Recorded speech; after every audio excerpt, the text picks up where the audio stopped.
Greetings.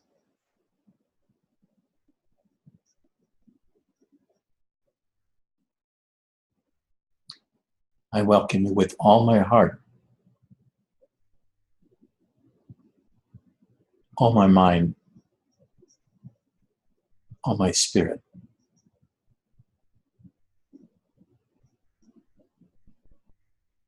You are home with me today, our Sangha in Satsang. You can hear me all?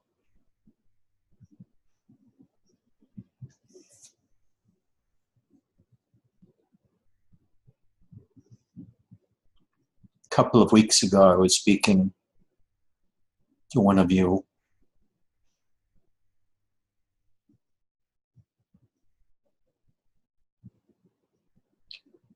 and I said that surrender to a cat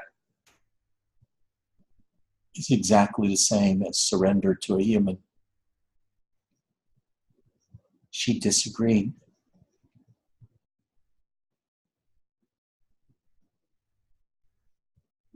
But I wanted to explain.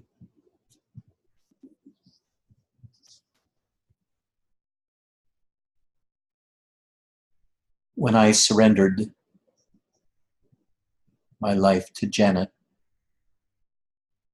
many years ago,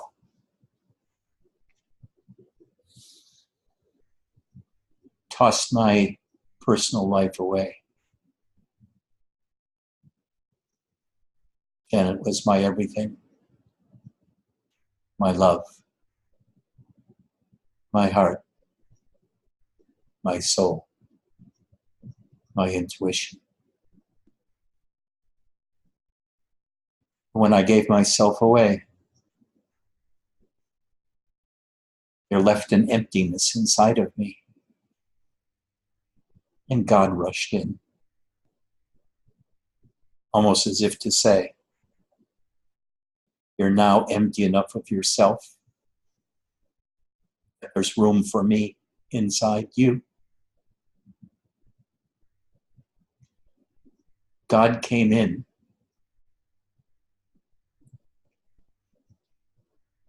like a July thunderstorm, full of energy and light. And I could only bow down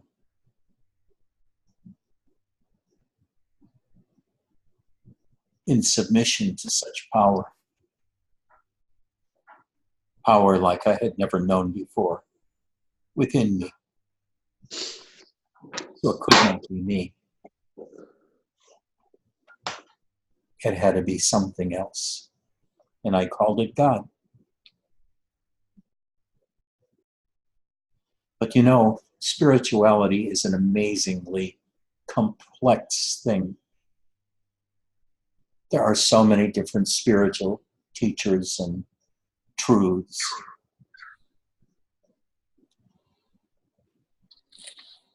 They're never ending. So let me wrap up what my teachings are before I get into something deep like I've never gotten into before. Robert Adams, in all of his writings and talks, gets to the place where you are consciousness, or para-Brahman, which is simultaneously being beyond consciousness and the owner of consciousness at the same time. There's no longer a human anymore. You have become the totality of God, para-Brahman, entirely beyond consciousness and beyond life, beyond humanhood. The divine witness of all, untouched by the world, by experiences.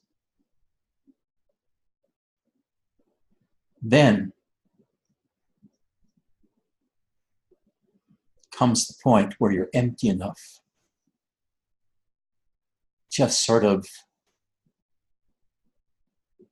finding happiness in being nothing. But then also finding a bit loneliness or boredom in being nothing.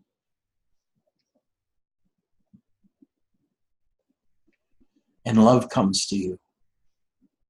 Love of another, of a human being, or of a cat. What's happening is Shakti, the life force, is showing you there's something else in spirituality, way beyond the witness.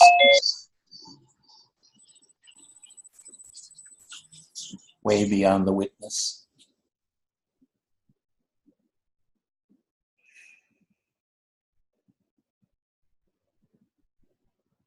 And it's you as the life force.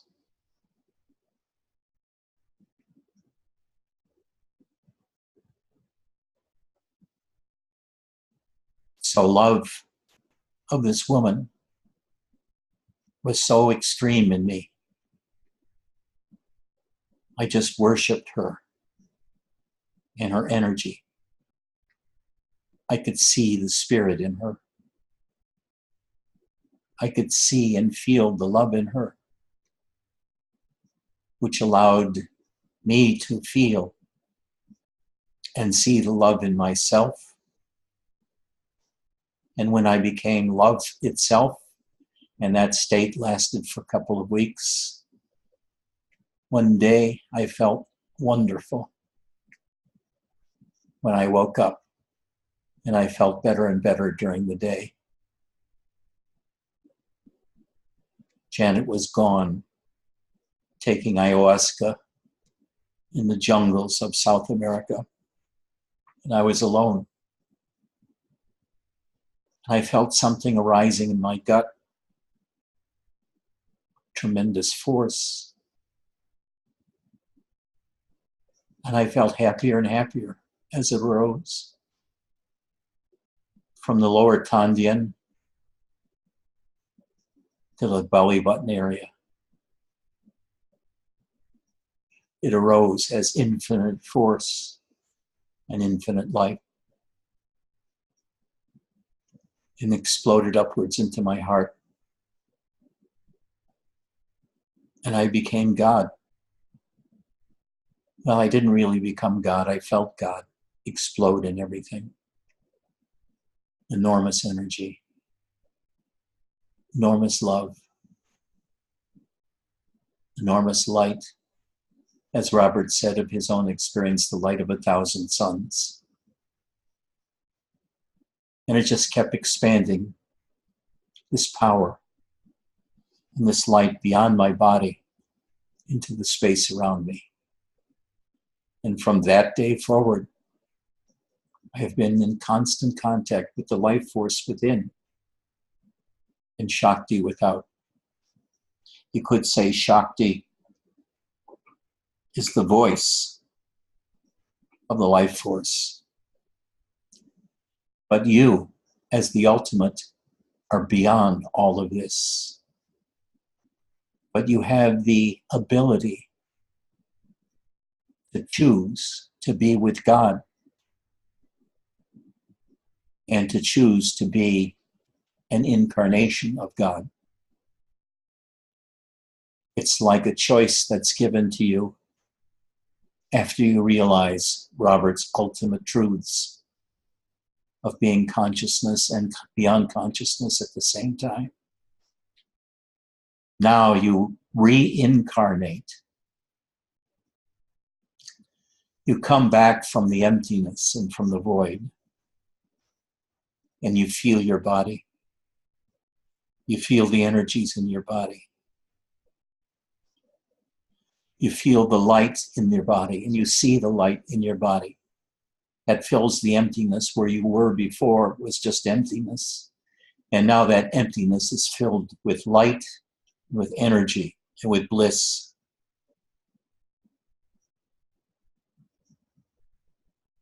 And you're reborn. You've become reincarnated. You left the mundane world that you lived in before.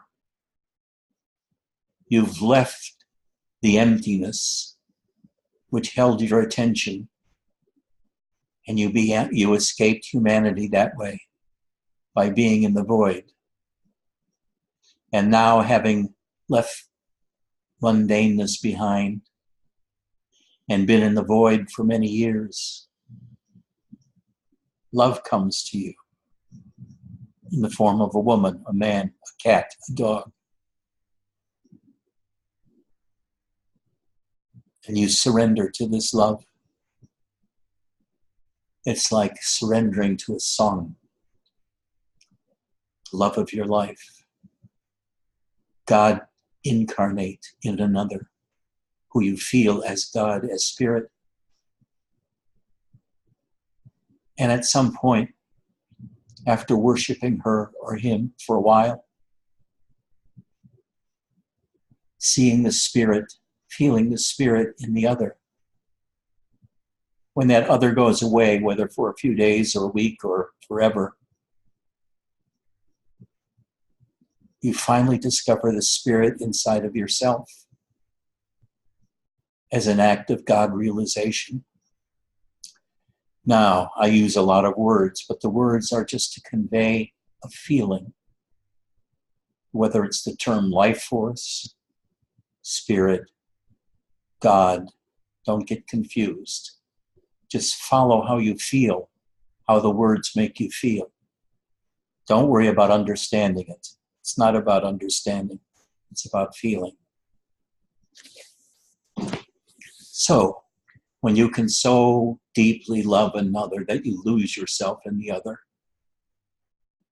when the other comes into the room, your heart jumps, and you just want to fall to the floor to worship their feet, kiss their feet, touch them all over, have them touch you, merge with them, sit next to them in utter silence.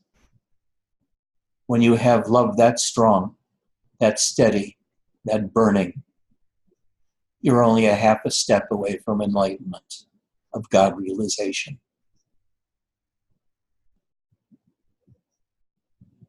This is not human love. This is way beyond human love.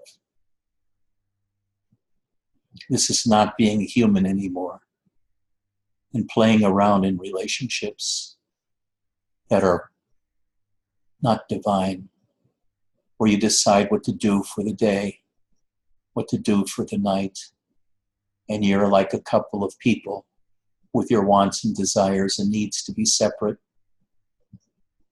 But instead you become one. Doesn't matter whether you move or not, you're with your beloved. And you just look at each other and smile. There's nothing to do, nowhere to go. You are, where you should be, with your other. In this kind of relationship, this is where you find God inside of you, at peace, at rest, as spirit. I know this sounds contradictory, but 1,000 different things happen when this is happening. And I try to show you the shape of this and a feel for this, to love so deeply that you know nothing except to be with your beloved. And that beloved ultimately is you. But usually it takes another to feel the love that you are, the life force that you are, the God that you are. If I just tell you that, you won't believe me. You have to experience it for yourself.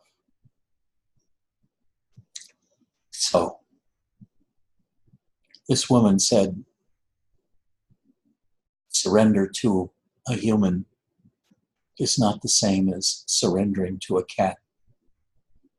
At least it didn't feel like it for her. But I told her, until they are the same, surrendering to a cat and surrendering to a woman or to a man, you don't really understand surrender. Because it's not surrendering to a person. It's surrendering to the life force itself. And the life force in a cat or in a worm or in a bird is the same as the life force in you. They are identical. They are God. Mark, you're beginning to look like God with the beard and the mustache. Good for you.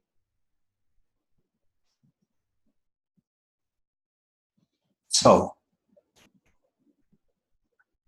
you may know this,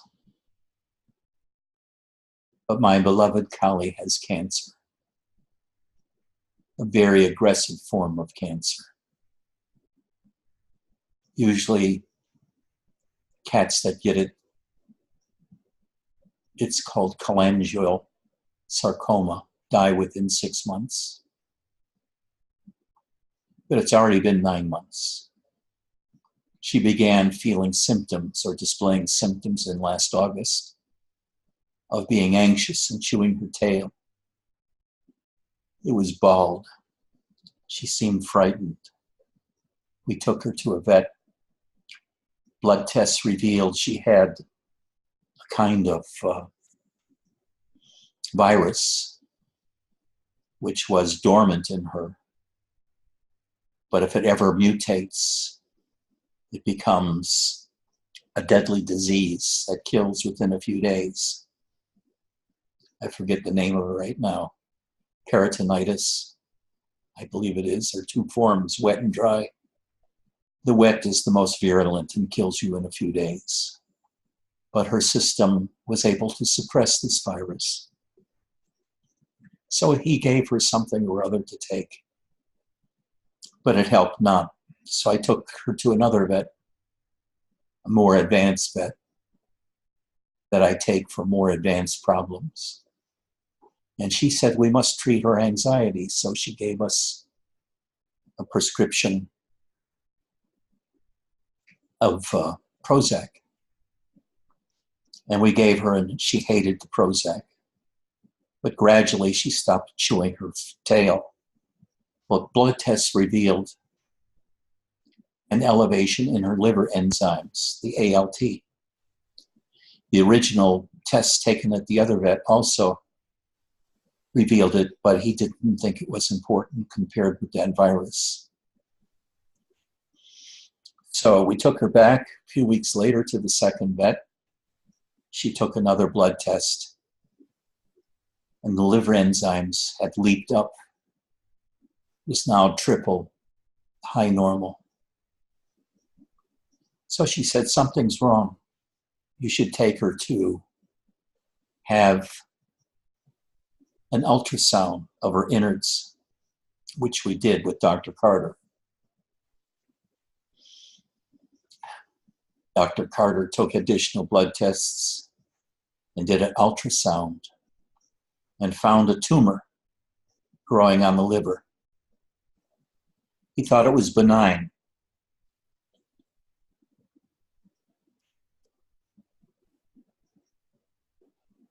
He thought it was a cyst. So he said, come back in 6 or 8 weeks and we'll measure again and see if it gets any bigger and what to do, because we might want to operate so it doesn't get too big and interfere with her other organs. By now, she was over the period of really being anxious because of the Prozac, which she hated. But we moved during this period of time. We're totally occupied with the stress of moving. So 12 weeks passed before we got her back to Dr. Carter. And he took another ultrasound, and he seemed alarmed because the tumor had doubled in size. It was now 5 centimeters by 3 centimeters and covered the entire left lobe of her liver. So he arranged for a surgeon there, Dr. Mackey, who 2 weeks later performed surgery. And she said she removed 99% of the tumor. There was certain amounts of things that she couldn't remove at the end, where it connected into the main lobe of the liver because it was near the major artery that supplied the blood for the liver.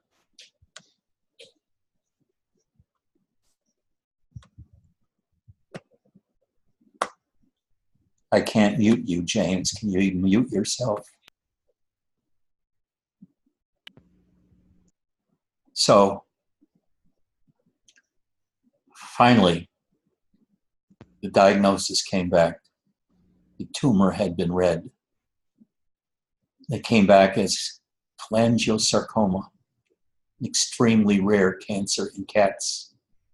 It was extremely aggressive and usually killed within 6 months. But somehow, having that tumor removed did something to Kali. She came alive. She danced around the house. She was happy. She was running. She was energetic. She slept with us endlessly, loved to be on our lap again like she was a year before. The main source of the irritation, the body of the tumor, had been removed. So we took her in for chemo. Although I had read that chemo does not touch this kind of cancer, except very rarely. 16 to 37%, and only to delay the oncoming death. So we listened to the oncologist and we had chemo. And within 5 days, she developed an infection in her bladder because of the suppressed immune system. And she had some other symptoms too. And we knew that chemo was not for her because she'd be at the vets all the time with different symptoms displayed from the chemo. And the chemo was not considered to be effective at all. So we took her off, went back to our old holistic vet in Los Angeles, and he suggested different kinds of therapy, different kinds of mushrooms and herbs, colostrum, and which she is on now. And the strange things is, precisely the things that are supposed to help her immune system, she takes like candy. She yearns for it. The maitake mushroom, she laps it up. The colostrum, she drinks it out of the eyedropper like it was the life-giving source it is, because it's boosting her immune system. Now we're going to try other things. But what this has made me do is now I'm getting into Qigong. Once again, the healing energies, and into Chinese medicine. I've dedicated myself to saving Kali's life.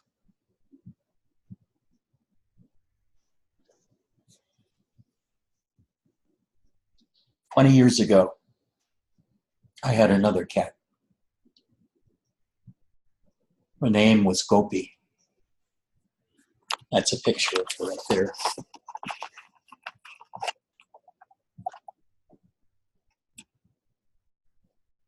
Gopi was my beloved. She and I were very close.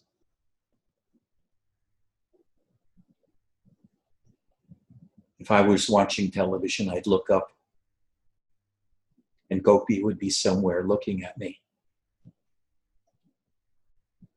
Whatever I do, she'd be looking at me. And oft times, I just look at her looking at me. And we felt this bond. I jokingly called her my fiancée, but it wasn't a joke. She laid in my lap all the time when she could.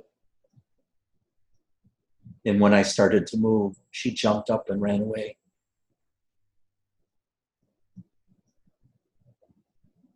She knew my moods. I knew hers. And gradually she got sick. She began vomiting a few hours after eating. So I took her to a vet, and the vet found nothing. She took medications. Nothing worked. I took her back maybe 4 or 5 weeks later. And he was upset because he found a tumor. And he had missed it the first time. So he operated immediately. Found and removed the tumor in her large intestine. And called me in to see her in recovery. And showed me the tumor was almost the size of a golf ball in a bottle. And he said, she'll be in critical condition until the morning. I noticed her body temperature was down to 94 degrees instead of 101 or 102. She didn't respond to my voice. I was worried and called the vet over to take a look at her. She didn't seem to be breathing right. And he looked at her and said everything was okay. And so I stayed with her for about an hour or two, and then I went home because they were closing. 15 minutes after I got home, he called me and said she had died, to come in and see her. And when I came in, was dead. Something happened. Stroke, heart attack, whatever it was. But it was like I lost her for the second time. I was heartbroken. I cried and cried and cried, and gradually sank into a deep depression that lasted 2 years. That's how much Gopi meant to me. My Gopi, my beloved. Even now, I can feel my love for Gopi. It's even larger than my love for Kali, because Kali and I don't have the depth of the bond that Gopi and I had. But Gopi had my heart. Gopi had my soul. And this was even before God realization in me. Gopi was already showing me the way 10 years before Janet. If only I had followed her and spent more time with her and went into those feelings.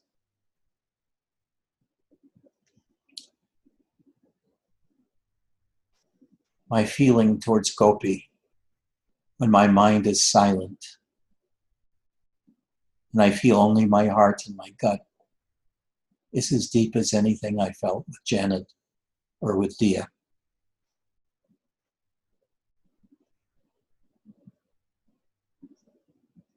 So, what I'm trying to teach you is about a relationship so deep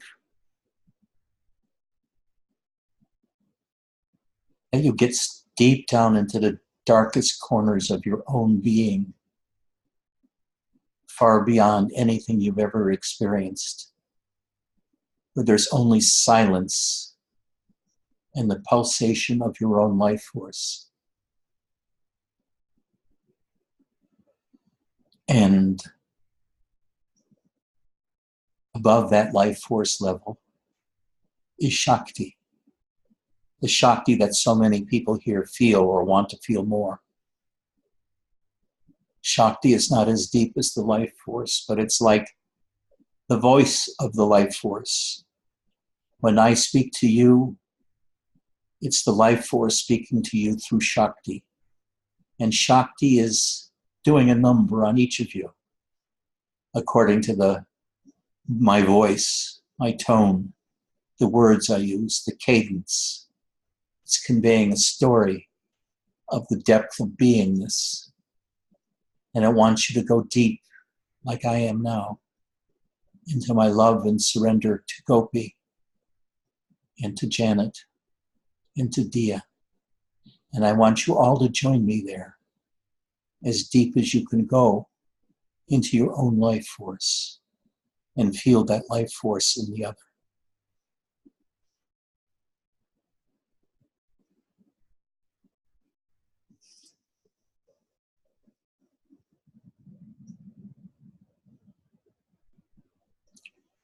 Now, go with me deep inside.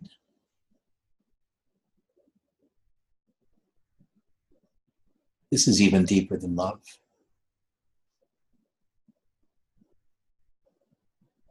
This is deeper than Shakti. This is as deep as feeling your own heart beating, a feeling within yourself, and feeling yourself as being a live being, your own beingness, awake and alive in this world.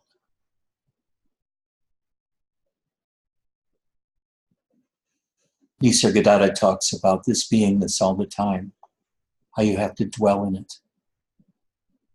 live in it, swim in it, and then it dissolves and you go beyond beingness, you go beyond the life force, you go beyond life to nothingness, the absolute. But after you do that, I want to call you back into the life force. Call you back into Shakti. Call you back into surrender. Call you back into joy or sadness. Call you back into the deepest depths of your own heart, and even deeper into the depths of your stomach,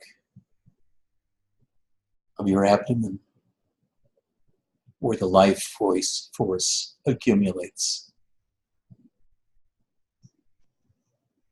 Vesselina feels this very clearly in her abdomen. She always talks about it. The life force there. Angela feels it throughout her body. Rolf feels it like a friend. So does Stevie. I'm sure James does too, and I know Mark does.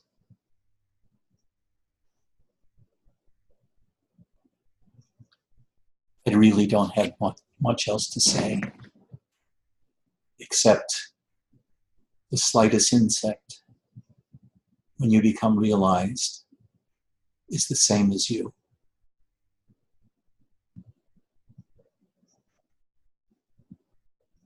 It has the same value as you. It has the same life force as you. It lacks a mind, maybe. But on the deepest level, it's the same as you.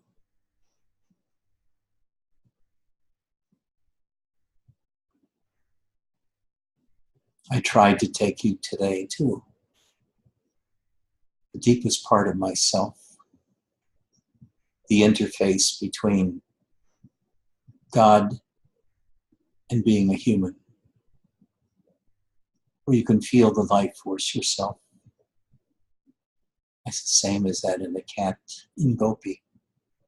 In my beloved Gopi. Or my beloved Kali. My beloved Dia. There is one person here I can feel almost as deeply as I felt Dia. And that's Angela.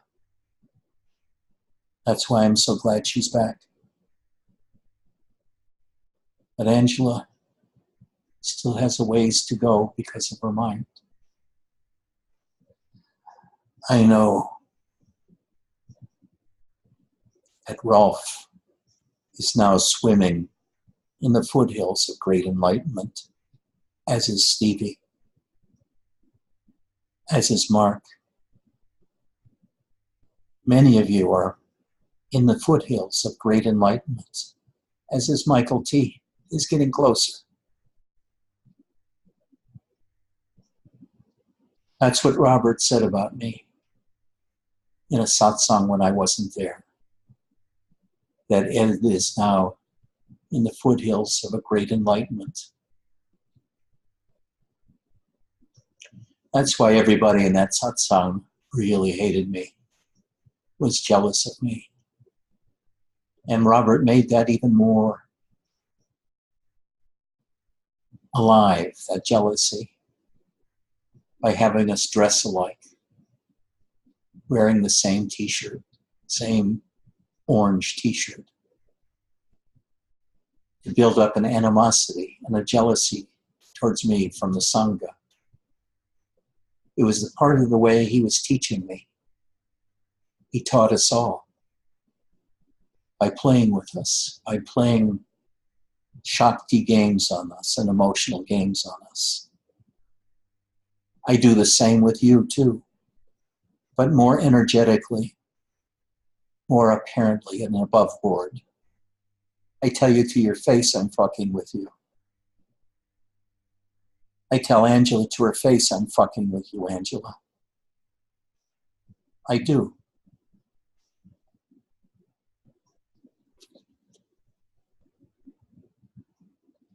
Angela, you think I don't tell you to your face I'm fucking with you? Speak to me about it. No. Don't shake your head like that. Speak to me. Go against me.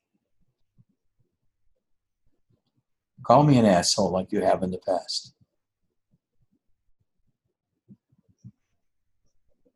Speak to me. Speak to the Sangha.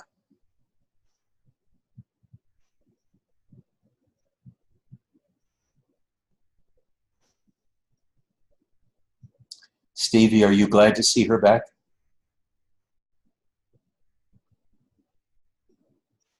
Rolf, are you glad to see her back? So happy to see her back. I've had a really heavy morning, so to see her face here is incredible. And to even see her opposing me and saying I'm a liar.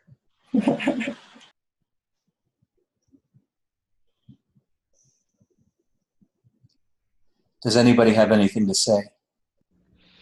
Hi, Ed. It's James. Hi, James. I'm glad to see Angela back. I don't see your picture. Oh, there you are. Oh, yeah. I'm glad to see Angela back. We're 1,000 times more powerful than that. I don't know who that guru guy's name is, but we're 1,000 times more powerful than him in a good way. So good to have Angela back. Ed, here's my question. The ego, what exactly is the ego, and how do you work with that? Here is the truth, and it's going to be so hard for you to realize it. There is no such thing as ego. It's just a fucking word. But all of spirituality has made it into such a big thing.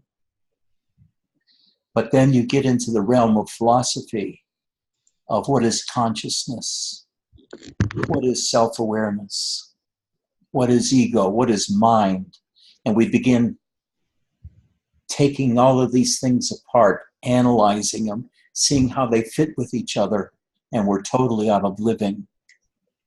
For all intents and purposes, there is no such thing as ego. There is no such thing as mind, as an entity. All that there is you. You at the deepest level before you ask questions. The you that can respond to your name when you're asleep and I call your name out, James, and you feel something stir in you. That's you. Everything else is bullshit. Everything else you have to drop.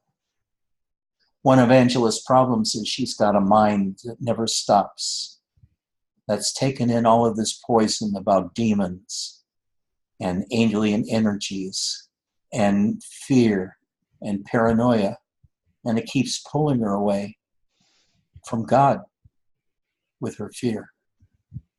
Each of you has something like this. Maybe, maybe not. I don't think Rolf has that anymore. I don't think Stevie has that anymore. Mark doesn't have that anymore. For them, their spirituality is unfolding naturally without too much of a hitch, outside of every now and then having an earthquake of doubt. But it's manifesting itself. It's just rolling off of them. There's no more speaking of mind or energies. They're just unfolding in bliss. This is what I want for Angela. I'm trying so hard to get her to go to see. Michael T. is also entering this area.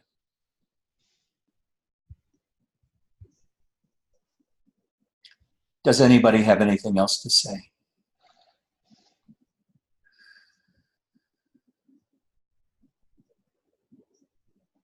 Hi, Ed, it's Rolf. As usual, there are no questions, and but I just want to share some appearances which are not so important, but I just like to share them. I was meditating a few days ago, and something entered my mind. It was my Qigong master was studying the Heart Sutra for 20 years, and then he found ready to teach it. And I was listening to his teaching, and I have no clue what he was talking about, because I tried to understand it with the mind. Yes. And then, where this meditation just in my awareness was arising, I had to feel it.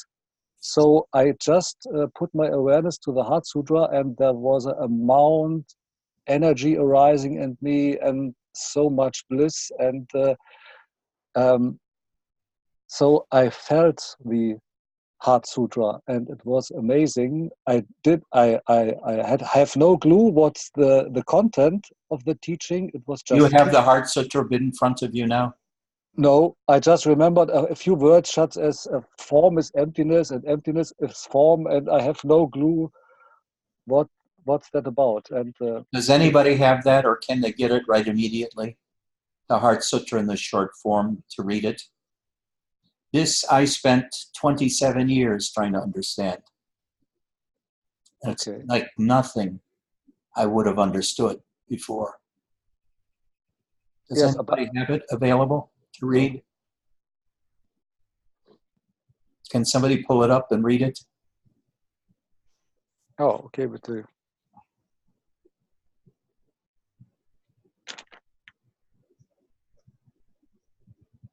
Anybody has it, let me know. This is extremely important. This is the most important sutra in all of Buddhism, from my point of view. It's at the heart of Zen. Does anybody have it? no, Mark tried to find it on his phone or on his mobile.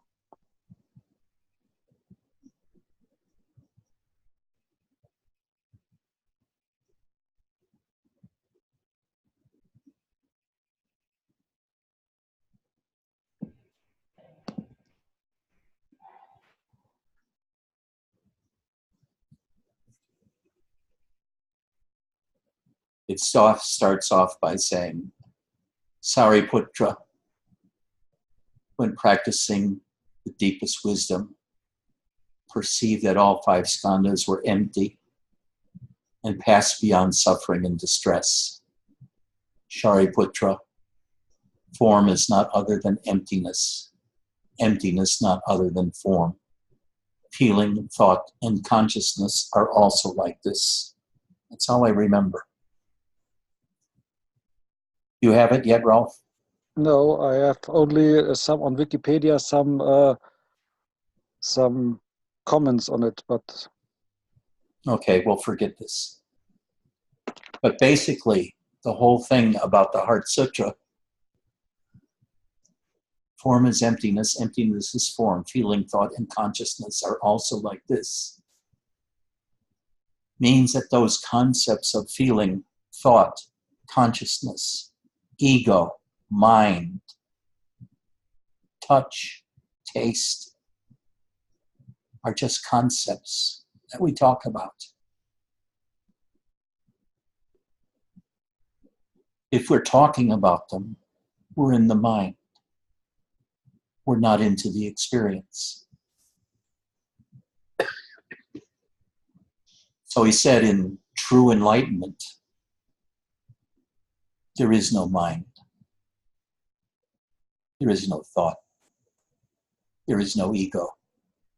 There is no consciousness. There is no ignorance, nor going beyond ignorance. No suffering, no bliss, no heaven. All of these are just concepts. And the enlightened man has gone entirely beyond concepts and does not live in his mind at all. He shuts the fuck up permanently. And he only speaks when people speak to him and ask him a question. And he can't answer it if it's a spiritual question. So he says, have a candy. Or he passes the tea. And he says, stay out of your mind. Just have some tea with me. Don't ask me about ego. Don't ask me about consciousness. All of this is just mind stuff. It has nothing to do with who you really are. You're just talking about the maps that we've created of the world, not the world itself. In the world itself, there is no consciousness, there is no mind, there is no ego. There's just being. And even that's just a concept. So you go beyond talking, you go beyond speaking, you go beyond even speaking about experience or energies, way beyond that. And you just shut the fuck up. And you feel God inside of yourself. You feel the life force inside of yourself. Let's go back to the gallery view. Maybe you can pick up the life force or the Heart Sutra and read it on your own and try to see why it takes 20 years to understand it. If you're understanding it with your mind, you'll never understand it because it says go beyond the mind. Go even beyond feeling because that's just a concept.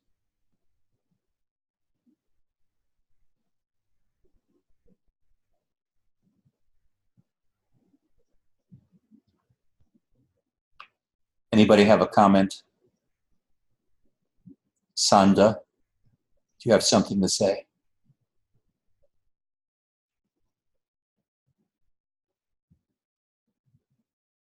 Vesselina, do you have something to say?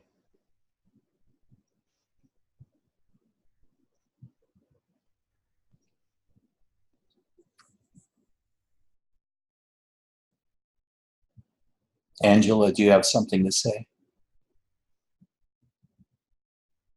Spencer, do you have something to say? When I call in Rolf loves to talk about how much he doesn't like to talk anymore and he likes to feel.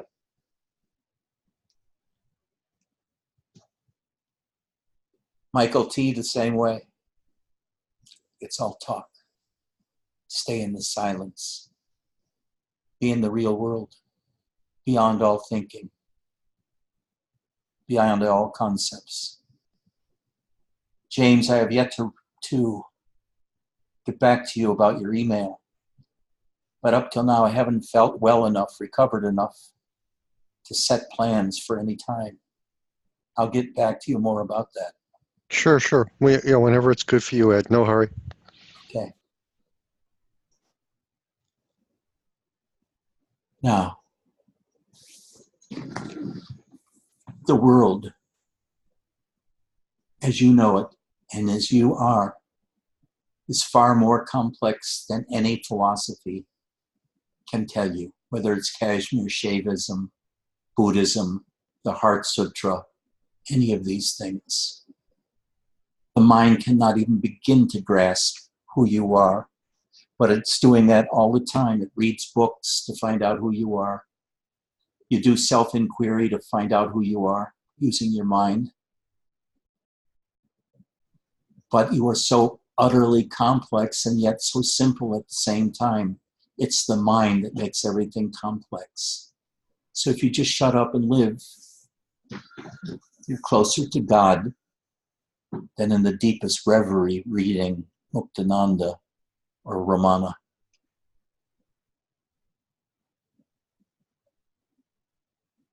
Can we listen to chanting for a few minutes and just be in stillness of the chanting?